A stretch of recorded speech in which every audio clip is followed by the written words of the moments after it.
And we're back. Ladies and gentlemen, Dayton Magic Club presents Game Haven FNM, Riverside, Ohio. Round 5, the final round. Here's what's going on. This might be the worst thing we've ever done. Or the most awesome thing. Table 1 has to play it out. Yes.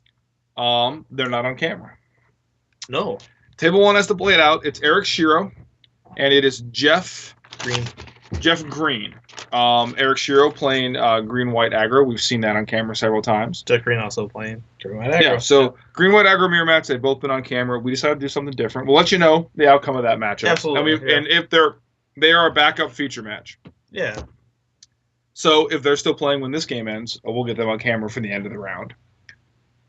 What we have here is Cassandra, LeDuc, versus Kyle Macdaniel, who you've seen in round 1. Yes. He lost to Bruce and then won out. These are both 9-pointers. They're both 3-1. They're playing at table 4, which means one of them is very likely to top 4. Yeah. And the other one will probably get knocked out of contention. Right. They are so pretty typical stuff, except they are a couple. Yes. They are a long-term couple that plays here out of Game Haven. I believe they met here at Game Haven. Yeah. Play Magic. And now they are playing under the camera. They're shuffling each other's decks. Hold on. Let's talk about this for a second. Okay. I'm like amped. I don't know why. I think this is like awesome. Yep. This is really so this is a lot on the line here. Okay. So and Kyle asking for a freebie. Cassie says no. With some of the decks, I know that Cassie is playing Abhorrent Overlord. I saw that last round. It was awesome. It made 6 Harpy tokens, beat Mike Walters, and knocked him out of contention. Okay. So she's playing black, something black and mid-rangey. Yeah. Kyle is playing that sweet blue, fishy Master of Waves, Devotion to Blue deck. Right. So 2 sweet decks, and there's a lot on the line here. A lot of. You might think they're just playing for Magic cards, and it's like it's cute and it's fun, and we hope to God that's all that's happening. But no, there's gonna be some emotion here, some genuine. I know. That's all right. They're two good players. Cassie's a lot newer to the game, but she has picked it up very quickly. Yep. Starting off strongly with one of those Scrylands. Yep. And there is an altered island. Cast a Judge's Familiar. Yep. Is it the promo Judge's Familiar? Yeah, I believe so. Ooh, the High Priest of Penance. Yes. So that's a decent one, but it's not going to stop the flying from getting in there. Nope. Kyle gonna follow up with another Judge's Familiar. Yep, non-promo this time. And he tapped Guildgate. Guildgate. Ooh, excuse me. So, without knowing, that's a Boros Reckoner, so it's black-white.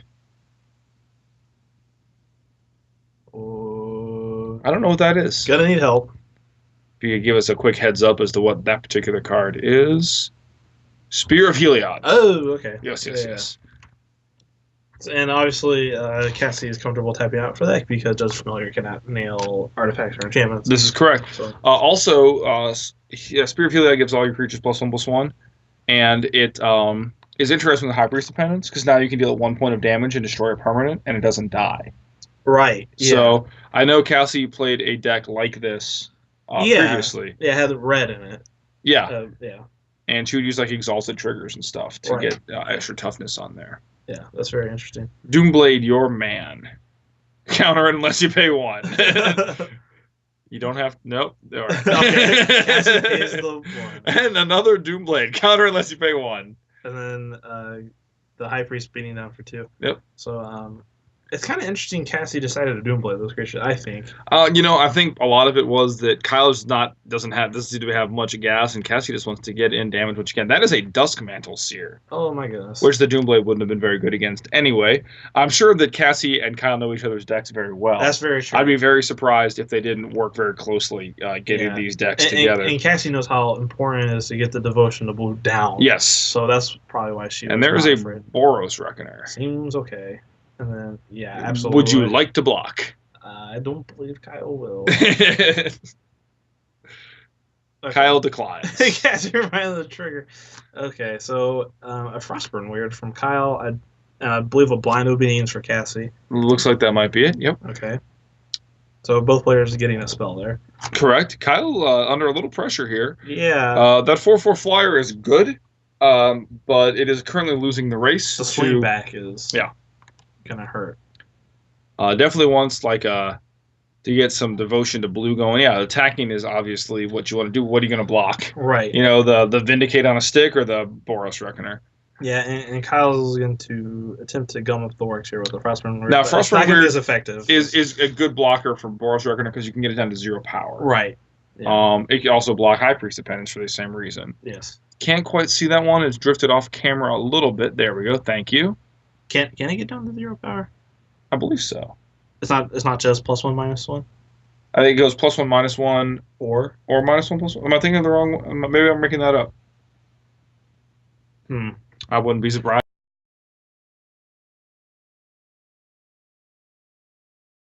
So normally the Frostburn are good in these kind of situations, but yes, it's not going to want to block. I don't believe. Is that the tactics? Triton Tactics. Okay. Wow. Joe's favorite card in the entire set. Yeah, Triton Tactics. So kind of complicated. So up to 2 target creatures get +0/+3. You untap them, and at the end of the next turn, tap each creature that was blocked by one of the creatures that got tactics. Yes. So you choose 2 of your own guys, untap them, they get buffed, you can block, and then the creatures that they block do not untap. Yes. So definitely designed as a heroic enabler. Yeah. For limited and stuff. But seeing some constructed play here, it's certainly a very powerful combat trick. Dust Mantle Seer dies, which Kyle is probably okay with. He's a little under the gun life total wise. That's a master. That is a Master of Waves. Yes. Oh, nope. Kyle points out that those do not untap. Yep.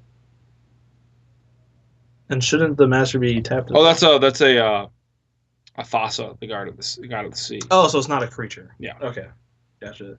Otherwise, it would have to come into play tapped. At this point, it's just going to set up Kyle's draws for a turn. He's going to scry, looking for some gas. Yeah. And see if we can get that Devotion to Blue, which his deck really runs on, that engine. See if we can get it off the ground. Right, yeah. And Cassie at 11, the unblockable feature from the god, not exactly irrelevant. No, absolutely correct. In fact, if it wasn't for that Boros Reckoner, Kyle would be in actually pretty good shape here with an unblockable weird. Yeah, if Kyle can get his Devotion up, and he can get through for like Thassa could do a lot of work against that Boros Reckoner purely because it's indestructible. Right. Take some damage, but it's not like you can kill Thassa. So that's interesting here. We'll see. Kyle blocks, which is not horrible because you can't kill Thassa with a High Priest of Penance. So right. But considering his options, checking the line here. I believe he only has 1 card in his hand. It's possible he wants to try to kill Boros Reckoner here. Yeah. Which I can't blame him. You're going to have to do it at some point, and I think this is as good a time as any. Yeah. Like, do you want to keep taking 3 forever, or do you just want to take the 3 now and just get it over with? Yeah. Well, of course, first strike is an option there, too. So, considering his play here, counting up the damage, it's significant. Yeah. It's a whole bunch.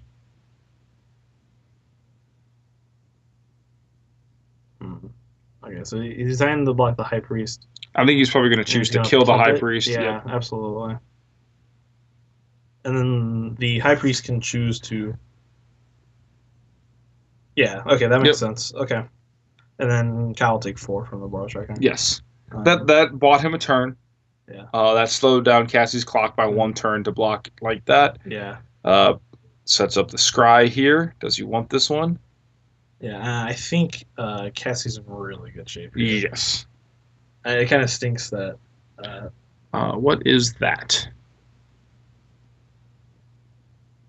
Comes with tap, it's a blind obedience, whatever it is. So it is a creature. Oh, that's the Master of Waves. Okay, so he's going to get 2 guys? 3. 3, okay. I think Master of Waves double blue. I think it's just 1. Let's take a quick look. We have a little handy cheat sheet here. This 1 blue. 1 blue. Okay, Yeah. so 2. 2 little men. Yes. Good tokens there. I think that's a... oh, man. What's his name? Kiji Samura. Yeah, I believe that's correct. All right. Cassie with land for the turn. Now, here's something Kyle's got to be really afraid of. Blind Obedience has Extort. Ooh. Oh. That seems okay. Or there's also opposite at the Ghost Council. Right. Which is really just a hell of a magic card. Yeah, no kidding. So I don't know if Kyle has an out to this particular board state. Yeah, I mean...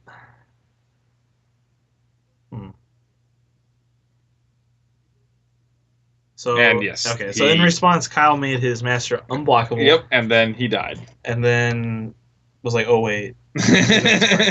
Yeah. So, yeah, Cassie with the timely opposite out there, getting enough life. And then Boros Reckoner getting in and with its ability, and he blocked to still kill Kyle. So absolutely. Yeah. So what do you think about Cassie's deck so far? I like it a lot. Yeah. Yeah, I think, like we said before, in these newer formats, I think Cassie's deck is set up to take on these very aggressive aggro decks. And we know last round she beat Mazes. Yep. So what kind of deck can easily be aggro, but also beat Mazes? And, we talked about this, do you want to be the one asking the question, come with the answer? And this deck is playing a lot of very powerful threats. Opposite at is a very good card. It's good against aggro decks. It's good against the control decks. Yeah. Boros Reckoner, it's very good against these aggro decks. Right. These people, no surprises between the two decks. Looks like they are sideboarding face up. Yeah, Cassie is at least. Yeah. So I'm going to bring these in. What are you going to do about it, chump? Yep. Those Thought Seizes? Those, I think, are Thought Seizes. Okay. I mean, Kyle is playing non-land cards. So. And he also plays counter spells. So yeah, exactly. Yeah. We know that from seeing him on camera earlier. And like we said, Cassie probably knows that deck list very well. Exactly. Yeah, that's why she so aggressively killed those. The familiars. Right. The Doomblades. Which, if you didn't know the deck, would just look like 2 1/1 flyers. But if you know the deck, you know that they are both Devotion to Blue sources. Yeah. Which is really the engine that Kyle's entire deck runs on. And we've seen it do some impressive things once it had that engine online, making 5 or 6 tokens, drawing 5 or 6 cards with Biden of Thassa. Really gets that engine going. Of course, we have yet to see Kyle Macdaniel win on camera. Even on nights that he's done well here, it just seems to be a curse. Yeah, he's got the camera curse. Yeah. Kyle's played also a few matches on camera for the SCG Open circuit. This is true. So, yeah. Yeah, an accomplished local player. Yeah, so playing on camera, nothing new to Kyle. No, this is low stakes camera. Yeah, it's whatever. What's really cool is the synergy between Thassa and the Dust Mantles here. Yes, you can scry and set up your draw step. I like that. Yeah, that's pretty sick. Yeah, Kyle's deck is definitely built on some powerful synergies. Yes. Where it looks like Cassie's deck is more a collection of individually powerful cards. Right. With a game plan, playing a little removal, some good creatures, and defensive measures like Blind Obedience. Right. In order to bring your more powerful endgame cards online, like Ghost Council of Obsidian, like Abhorrent Overlord. Right. Cassie's opting to play some of the lesser known big scary stuff. Yes. That people aren't already prepared for. This is true. People probably already came in knowing that things like the Fire Drinker were going to be played a lot. And Boros Reckoner is not going to be a surprise to anybody. Yeah, but these new Theros cards, there's probably some fringe cards people aren't so sure about. Sometimes it takes time. Look at Falconwrath Aristocrat. Exactly. Went from being a bulk mythic to a staple of the format. Yeah. Look at Thundermaw Hellkite. It's easy to look at a card and say, see its stats, it's hard to tell sometimes what the right threat for the format is going to be. Right. Yeah. And so, Abhorrent Overlord on paper, its specs very powerful. Yeah. Is there a format for it? Is this format going to be a format where you can play a card like Abhorrent Overlord? It costs 7 mana. Yeah, 7. When it enters the battlefield, put a number of 1/1 black harpy creature tokens with flying onto the battlefield equal to your devotion to black. And it is a 6/6. Yeah. So even on its own, it's 8 power across 3 bodies. Yeah, and at the beginning of each upkeep, you have to sacrifice a creature. Yeah. So it'd be interesting if there's some sort of like graveyard effects that can Sure. be used with that sacrifice effect. And just having enough dudes is probably okay. Fine. absolutely. And I like that. I like it's good again against some of these aggro decks sometimes that you can just come up with the board. Oh, that's Boros nice. Reckoner making a lot of blockers. Kyle drew Cassie's hand for her. That's Aw. adorable. Aw. With her very grumpy sleeves. Wait, what's going on here? No, because I didn't like that Just one. kidding. Don't trust you. He didn't like that feel. Oh man, those cat sleeves. Yeah, those are grumpy cat sleeves. That's awesome. Hey, look, it's Kyle. We have a report from the table judge that Kyle did not trust her. It's getting dark in there. Wow, we're going down a road we don't want to go down. That from Joe, our table spotter and content manager of Dayton Magic Club website.com, that from our table 1, Jeff is grinning. Shiro looks serious. We don't know what that means. That's usually actually if I were to like imagine those two people at any point in time. Yeah, Shiro's very serious when he plays. Yeah. He's very intent on the game. Oh yeah. So that doesn't give us a lot of information, but there you go. Yeah. That's what we have going on. Jeff is just a happy He has lad. fun playing this game. Yeah, absolutely. That's the most important part. All right, so we had a Scryland. He decided to keep. Yep. And a Scryland and decided to keep. Wow. All right, we're off to the races here. Oh, no, Cassie said no. Okay, so you're Kyle. What do you want to have happen differently this game that didn't happen last game? I want to curve out better. You want to curve out better? Yeah, because Cassie's answers are relatively bulky. Like, they're not like 2-for-1s or 3-for-1s. Right, absolutely. So, that's a very good point. Yeah. Doomblade not at its best against Kyle. It's not bad, but he has Night Veil Specters and Dustmantle Seers and things. So that is a Devour Flesh. Okay, and in response, this makes sense. Cassie's going to make him sacrifice the Cloudfin Raptor to make the Devotion to Blue go down by 1. Yes. So what you have here with Kyle... I think... Is that a Master Waves? No, Master Wave costs 4. Okay, so that's a... Joe, maybe you could give us a hand with what that card is. It's about half off the screen there. Romasa. Thassa. Thassa, okay. Okay. That makes more sense. Thassa's good. Thassa's good to get down early, because it sculpts your draws. Right. Now, what happened last game was Kyle got 2 1/1 flyers out, then really didn't develop for several turns. Right. This game, he's already putting a little more pressure on there. He's decided to keep again, so it's probably a threat. Yeah. It looks like that might have been, was that a Night Veil Spectre? Yeah. Which is pretty good here. The Devotion to Blue is going to get here sooner rather than later. All right, I like leading with Dustmantle Seer because Absolutely, then you turn on Devotion next turn. Yeah. You can kind of sift your draws. Yeah. Especially with the Scry effect. This is that engine we were talking about, but it looks like that's a High Priest of Penance. With an Extort. Yep. The Extort is deceptively powerful, especially against this like kind of mid-range deck that we're seeing here. You can really get a lot of value out of that Extort because Kyle's not putting the pressure on that fast. It has to all kind of come together. Yeah. Now he bottoms a card there Kyle, with Thassa. Yeah, that's pretty good. Attack for 1 billion. If he has a land that comes into play untapped. Because he can play the Night Veil Spectre, make his God unblockable, and get him for 9 damage. Yep. Now we're seeing Kyle's deck fire a little more like it was intended to. Yeah. Yep. Here we go. And then I would assume unblockable on the God. Yep. And then 9. Attack for all of it. Yeah. And then Cassie is dead next. That is if she doesn't really have an cool. Answer. That is pretty sick. Yeah, this is definitely. We saw hints of this when Kyle was on camera the first time, but he was basically showing off what his deck could do while he was dead on board, kind of stuff. Where here we're seeing the engine came on early. What just happened there? That is a removal spell of some sort, perhaps a Hero's Downfall. Yeah, I think this is the one that costs 1 black. Destroy target black creature, perhaps. Oh, it could be, certainly. Well, that'd be good in this matchup. It could have been a Sorry, we're learning the Dark Betrayal. Dark Is that Betrayal, a card maybe? that exists? We're learning the Theros matchup right along with the art and stuff right along with everybody else. So now the god does not have devotion. Now it does again. Man, that is powerful. Wowzers. Now that Cassie doesn't have removal spell. that he's put it into play tap from because the blind obedience. Yeah. There we go. Yeah, Kyle signifying it there. So that is 7 points of unblocked damage. And Kyle can play the planes. I believe he's already played a land this turn. Yeah. But it just stays exiled. Right. But obviously Cassie's not looking for lands. She needs right.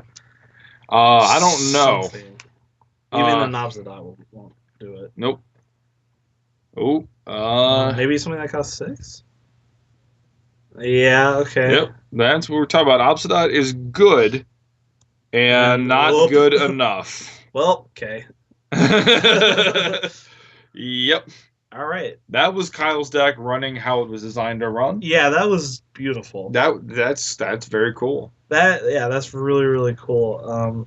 That's like we saw kind of like it in bits and pieces in the last 2 rounds. Like you would have like kind of sort of a synergy going on. You're like, okay, that's pretty neat. But seeing it like in like fully assembled is really impressive. Thassa, very looks good. Yeah, like it combos with itself. Yeah. Like 5/6, and now it's unblockable. Like, and it's great with that dusk. I like that. I like what this deck is doing a lot. Yeah. And now, all right, what we've seen here is Cassie take advantage of a slow start from Kyle. Yes. Deploy her powerful threats. Right. So a couple timely spot removal spells, and just Kyle was never really in it in that game. Mm-hmm. Game 2, we saw Kyle come out of the gate very quickly. Cassie she didn't have the Boros Reckoner. Yeah. She didn't have the spear to get that High Priest dependence active. She didn't have things like that. Yeah. So game 3. Right. Cassie's back on the play. Mm-hmm. Doesn't look like people are going back to the boards. Kyle may be taking a look at his just to make sure. Something might change when he's on the draw. Sure. The play. Who do you think is going to win this match? If Kyle was on the play, I put my money on Kyle. Okay. I just don't know, like, because Kyle's impressive draws aren't like fast draws, right? They're just really synergistic. Yes, that's very true. So to piece together these things. So if Cassie has any sort of disruption, which we know she has Thoughtseize. Yeah, it would be hard to kind of piece those things together. Thoughtseize taking Thassa out of that hand would have made a very different game. Yeah. So if I had to put my money on somebody, just based on what we've seen so far, it's too hard. It is? Okay. These people aren't my friends. I understand. They're very close with each other, but we have to judge them. That's what we're doing here. Yeah, that's true. In that case, I'll take Kyle. Take Kyle? Yeah. I think I think that Kyle absolutely can win this game. I think that with Cassie being on the play, with a reasonable draw, might be slightly favored. Just she can do things that are very powerful, like she has sacrifice effects for his indestructible gods. Yeah. She has spot removal spells. She has Obsidat. She has Boros Reckoners. A lot of really powerful cards. I think if her cards come in the right order, it could be a tough game for Kyle. Look, Skinji Samura. Hall of Famer. And Pro Tour champion. Yep. I think. Reasonably good Magic player. Yeah, he's like okay, I guess. But has he ever gotten devotion to blue with the god? I don't think so. I don't think so. I have no way of knowing that. We have no way of knowing that. Probably does it all the time. Yeah. What is going on? There's that token is a cause of consternation. I was scared for a second. Maybe Cassie's fighting for Kyle's love because maybe Kyle loves Genji Samura more. That's possible. You know, like all right, we have land go and then land Cloudfin Raptor. Cloudfin Raptor's not been super impressive No, but it's When we've kind of like it's something to get the ball rolling. Yeah, right? you need enough 1-drops to get that devotion high priest dependence. And it's a way around this, oddly Yeah, enough. nothing surprising as of yet. Yeah, I guess there's not a better blue 1-drop. Yard Plane No. Judge is familiar. I mean, there is a strict upgrade to Merfolk of the Pearl Trident in the set, if they want to. That is true. So, I mean, there's always that. Yeah, Kyle's trying to figure out Shrugging, that will evolve the Coffin Raptor, which will attack for 1. even for 1. Devotion is at 2. Yes. And if Kyle can play the Nightfell Spectre, then Devotion will be no problem. Yep, Nightfell Spectre is really good in this deck. Yeah, and I even like the Frostburn Weird. I did too. Especially for this room. There's the Spear. Okay, so... Spear's really good. If Cassie has anything better to do with her mana, she could just start killing attackers. Like, yeah, that's fine. Yeah, because Kyle needs his guys to live, not only just to deal damage, but to also fully get Master of the Waves to do its thing. And just Devotion in general. Okay, I mean, well, there's the Nightfell Spectre. And there it ticks up. All right, so now we're seeing the Cloudfin Raptor beatdown draw, the flying experiment one. If you're Cassie, this is where you say, I see your draft went well. Yep. All right, Cassie The is Devourflesh. Devourflesh. I will pick one. Sacrifice, the Judge is familiar. It's the smallest creature, it's Devotion 1. So, wait. Okay, so obviously Kyle doesn't want to... Right. Okay, pick another one, and the one that provides the least devotion. Absolutely. Yeah. Okay, so this is kind of the draw Cassie needed. Yep. That disruptive draw that we were talking about. And keeping Kyle from assembling his critical mass. Yeah, certainly not afraid to trade the High Priest for the Nightfell Spectre. Now, Kyle could still play a land and get devotion to 5 this turn. Yes. That is certainly within his power. Yeah. Nightfell Spectre adds so much devotion. What is that? It looks like Spinning Darkness, but anyway. It is not. I thought the same thing. Joe, could you fill that in? Oh, Read the Bones. Okay. If Kyle had black mana, I think he'd probably choose to play Read the Bones. Oh, absolutely, yeah. That's a very powerful magic card. It's like Super Skeletal Scrying. Yeah, it's like double preordain. What other cards can we come up with? It's the black-green. Liliana eats a Spell Rupture. Oh, well. That's no good. Spell Rupture. I love Spell Rupture. That's pretty insane. So the difference here is Kyle can actually get damage in. Yep. Thanks to Flying, aka the best ability ever. Yeah, it's a pretty good ability. Yeah, Kyle will choose to play your land. It is a scry land. And go ahead and take a peek. That is awesome. That is not bad. And oh dear. Is that a master? Oh, master 5 tokens. No, 6. Yeah. 6 can do some rows. There they are. Yep, found them. We do not have enough wave tokens. Wave tokens. Yeah, I think I was right. There was 5. Is Nightfell Spectre not triple blue? It's triple blue. So is Frostburn Weird? Frostburn Weird is 1. Oh, okay. That's why. I thought it was double red-blue hybrid for some reason. You were incorrect. I'm not close. Oh, no, wait. Now he's getting... Am I right? Okay, I don't know what's happening. Okay, whatever. That's a Pokemon card. Liliana is a 4-mana removal spell.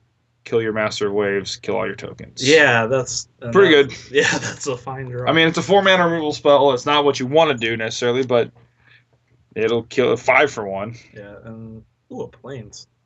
Kyle can play that, too.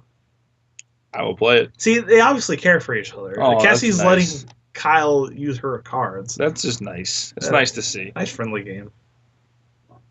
So, okay. Master of the Waves again. 5 or 6 tokens. Some amount of tokens. Many. That's 6. That's a Horsey and 5 tokens. I really hope that's a Horsey. Or else we're going to get yelled at. I'm going to stop that into Pokemon. Don't you ever say that again. You ever read that XKCD? No. Comic? Randall Monroe said, I came up with a perfect condescending response to anything. Whenever someone says something to you, to say, oh, that's not into Pokemon. It works really well. Well, there's the whip. We haven't seen a whip yet. Whip's really good, and I'm sure that Cassie would prefer wait, is that a whip? I could just be lying to everyone. I think it might be a whip. And that's certainly part of the engine to Cassie's deck, and we haven't seen it yet. All right. Kyle is attacking with all of it. Yes. Yeah, Cassie's at 8, so yeah, this is could the just be moment. dead. Now he's choosing to trade away his master for this attack. So right. So that's 2, 3. Exacxies. Exacxies. Just give me back my card. Well, Kyle Macdaniel pulls it out. When we saw his deck fire on all cylinders, it looked very impressive. Yeah, that was ridiculous. Cassie had a good disruptive start there. She really seemed like she might be able to take apart Kyle's draw, but one thing she could never do was remove that Night Veil Spectre. And that was so important just as a source of devotion to blue. And Kyle had the runner, Master of the Waves, to just put it away. Just based on that, on the power of that token. This is a pretty sweet deck that Kyle has come up here. Kyle wins the couch.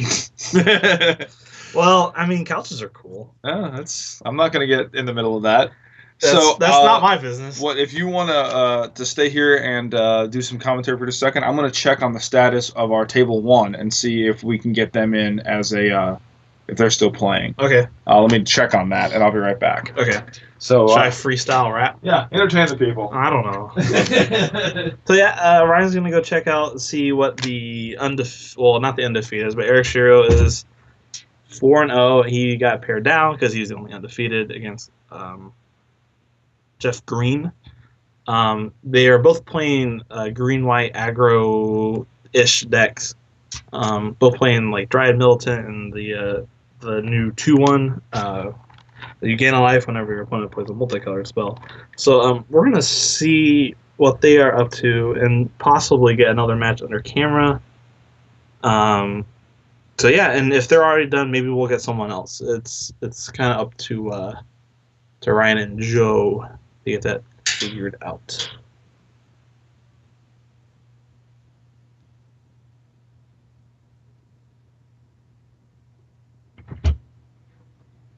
What's the game plan? So, they're in game 2. Okay. Jeff is up a game. Okay. Shiro has a Gideon. Yeah. With like 30 counters on it. Okay. And they're playing right now. Okay. They are our table spotters, our great coverage team, our webmaster Fritz Keck, and our content manager Joe Plank, doing a great job as always. Are going to pick up our entire rig and move it. I am excited. To table 1. All right, guys, we're going to go on a journey. We're going to take a little trip. So, oh, here we go. So this is the best of both worlds. Kyle and Cassie's match was great. Hey, look, it's Cassie. That was a great match. Hi. I'm glad we got to watch it. Tell Cassie to wave. Nope, okay. Too late. All right, now we're going to take a stroll through the Game Haven. This is the Game Haven play area. There you can see Joe Plank. Oh no! Nope. All right. We're back. We're back. Okay. So we're taking a little through the game room here. That's a table of people playing Magic. They're probably having a great time. One of them's probably happy. The other one's probably sad. Yep. All right. This is table 1. We did it. No one was playing at table 2 because they were in our future match area. Okay. So, okay. We've got to get it close enough to the action here. This is working out great. Oh man.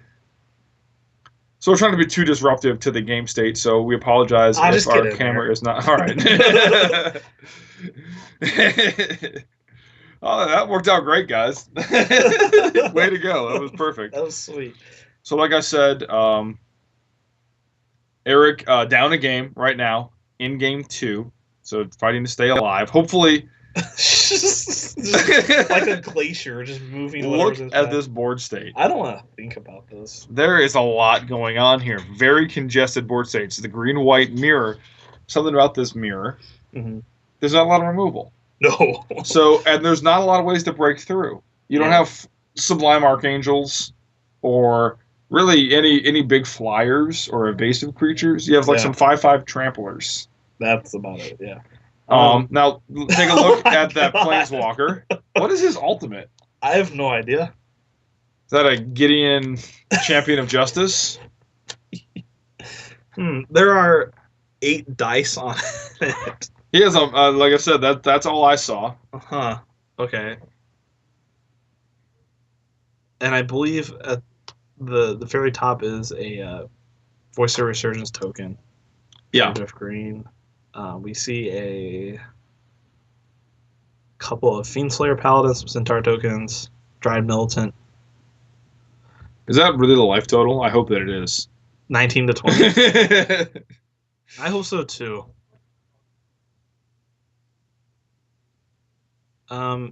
Shiro has 2 unsleeved cards turned face down. I don't know what those are. Yeah. Probably tokens or something. So Gideon is the one that gets +1 and then +1 for each creature you control, which explains why his loyalty got out of control so fast. Mm-hmm. His -15 is exile all other permanents. Except for Gideon. Yeah, all other permanents, yeah. -15. And then he becomes, his 0 is become power and toughness equal to the number of loyalty counters on him, a creature. So dang. from that position, it seems like Shiro's in really good shape here. Yeah. I don't know why he hasn't pulled the trigger. Why So is it there- ultimate like 4 times? Yeah, there may be information we don't have Right. that explains that particular situation.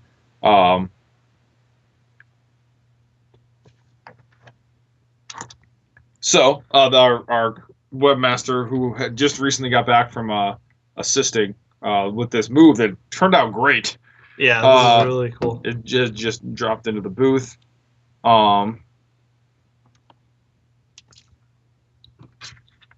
This is true.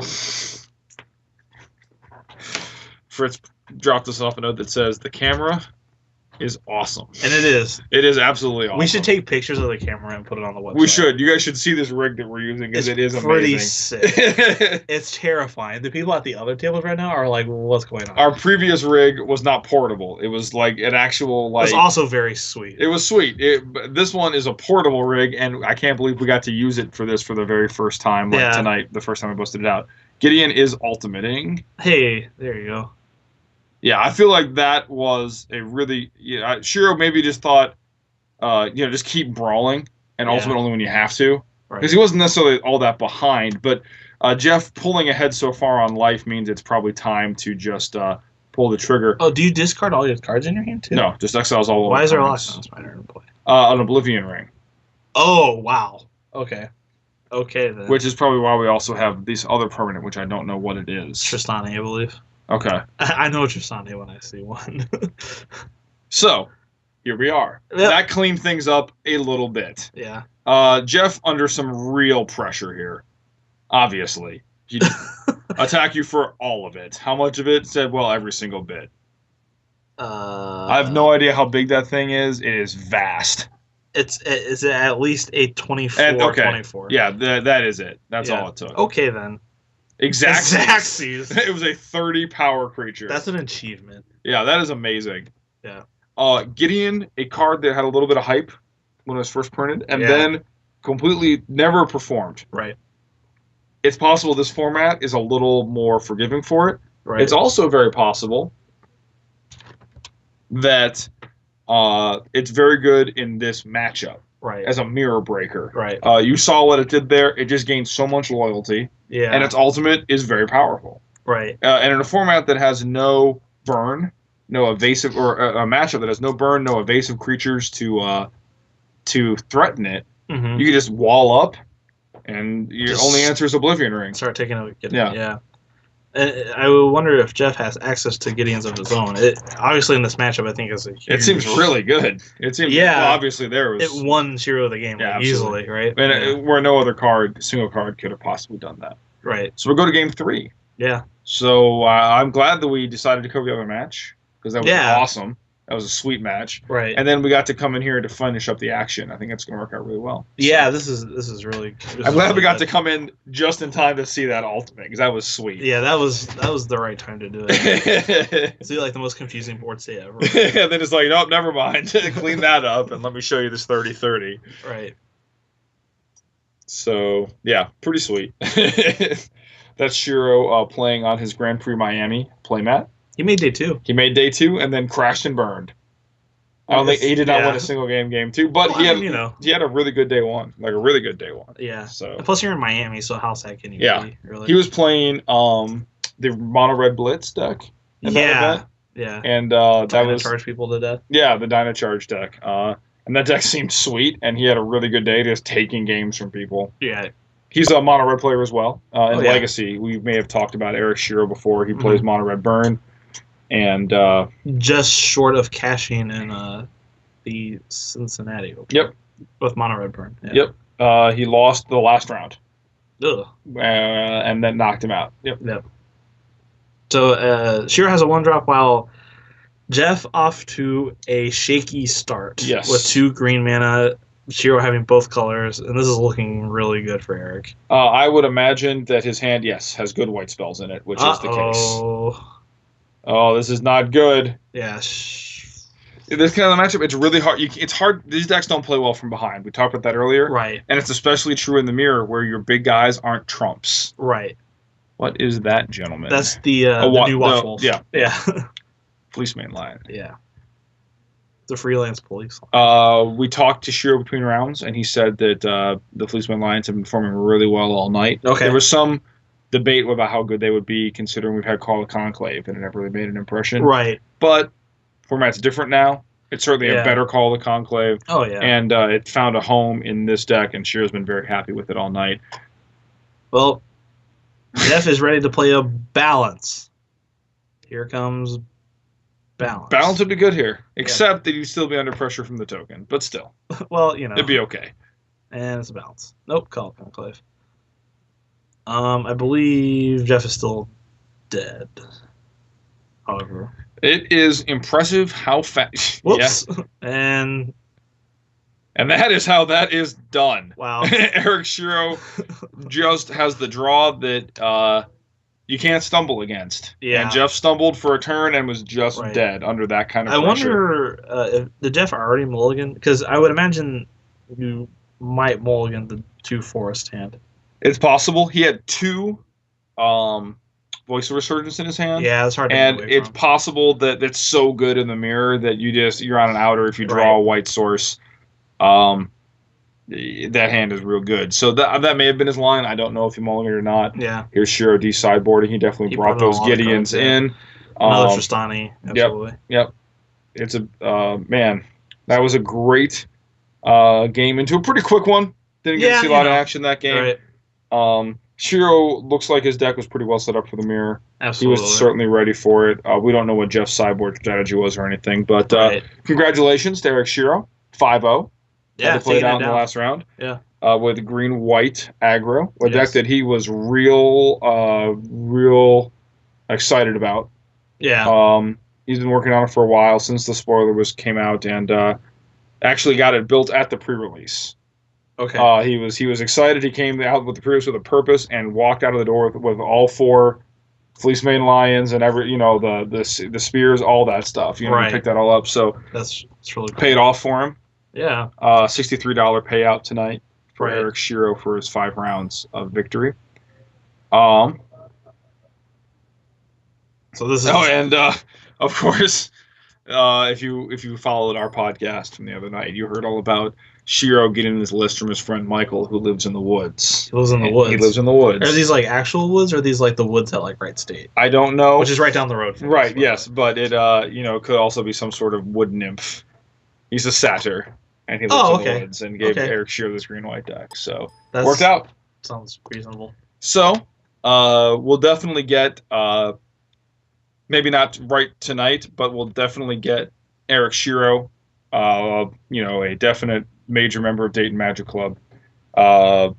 Next time we do the weekend review, which will be on Thursday. Okay. We'll get him in maybe to do some commentary on the deck and any changes he'd make, that kind of stuff. So look for that if you're interested in this deck. If you want to see a list, or you want to hear Eric Shiro's thoughts on the deck, check us out at DaytonMagicClubwebsite.com. Yes. Read locally, play locally. It's all about the local scene here in the greater Dayton area. Right. And we want to tailor our content to people from the area. So playing. I was talking to Joe about this at the midnight pre-release, and we were talking about how lucky we are to be Magic players in the Dayton area. It's amazing because any night of the week you can go anywhere and play any format that you like. Exactly. It's incredible. The scene here is so good.